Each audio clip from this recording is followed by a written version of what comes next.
for the early risers. As we examine the story beyond Podcasts. Listen and subscribe for free. Midwives have been forced to stop working during the pandemic after they all lost insurance as the work is deemed too risky. We're talking about independent midwives here. As well as taking away jobs, it's also removed the option for a lot of women to have a home birth. Well, Nickita Stark is a doula and musician, and she joins us now from Hemel Hempstead, and from North Devon, the Executive Director at the White Ribbon Alliance UK, Kay King. Thank you both so much for joining us today. Nickita, just talk us through what an independent midwife is.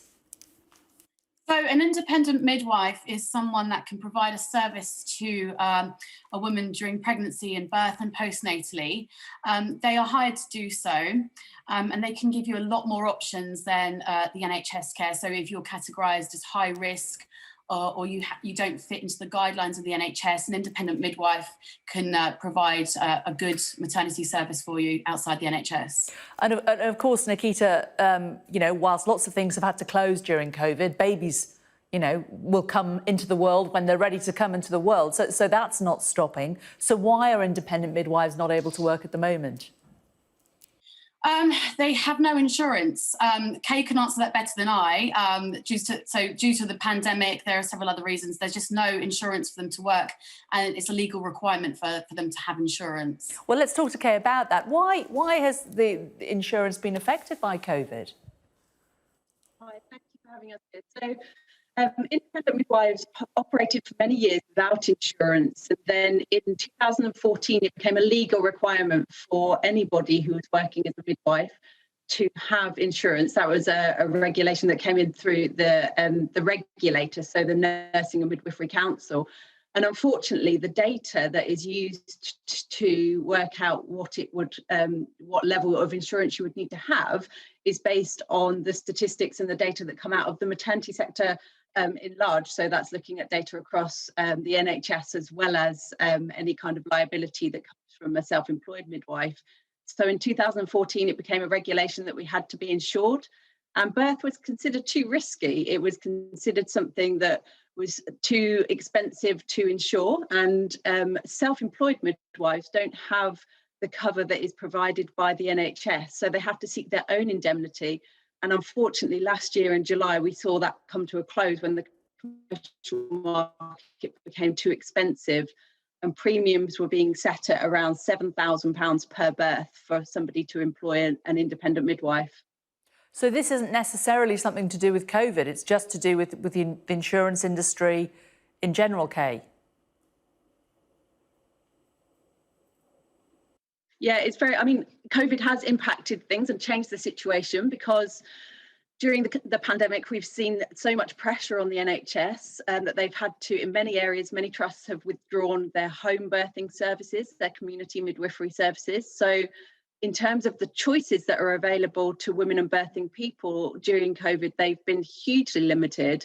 And this is a time where we need more midwives, not less, to be working. And it's a time at which the insurance market has become so expensive for self-employed midwives that there are a few hundred midwives now unable to work legally in the UK, fully qualified, experts in their field, and they are now unable to practice purely because of the commercial insurance market. And Nickita, anecdotally, there must be women who presumably are wanting to have babies, but are actually nervous about going into hospital because of COVID, who perhaps would be, much more likely now to have a home birth than they would have done before. Yeah, absolutely. And a huge issue here is it's really limiting women's options. So they're withdrawing home births in a lot of trusts. So people are left with a very limited option of either free birthing, unassisted birth, or going into a hospital which they're scared to catch COVID, or, some women don't even want to go to hospital because it's a natural process and it's a physiological process. So they want to stay at home and do it anyway. But as it being so restricted, an independent midwife would be an amazing option. But now that's off the table. It's really limiting people's options. Kay, what can be done to sort this out? All of these independent midwives, they need to work. Surely, there should be some intervention with the insurance companies.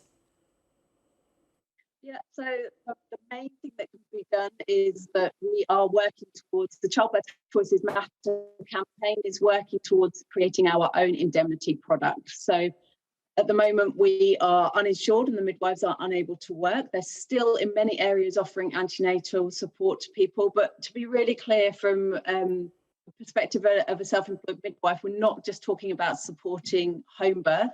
Self-employed midwives can support any type of birth. They can journey with a woman or birthing person all the way through their pregnancy and postnatally. It's at the moment, the main thing that we could be working on is raising money. So the Childbirth Choices Matter campaign is launching its own indemnity product, which means that we're removing it from the commercial market. We're going to make a product that is owned by the campaign, that is there long-term and sustainable for self-employed midwives so that they can continue to work and we're not reliant on the fluctuations of the commercial market. And Nickita, as part of that, you've released a charity single that you're hoping will raise some funds. I think we've got a clip of it. Yeah, absolutely. It's called Breathing. Stand by this, it's not their call to label risk. Take control, know your role and know that we will breathe again. We will breathe again. Well, it sounds lovely. Best of luck to you and best of luck to any mums out there who may be reaching their time this weekend. Best of luck to all of you. Nickita Stark and Kay King, thanks a lot. Thank you. Thank you. Well, this is Sky News. Still to come, we're going to have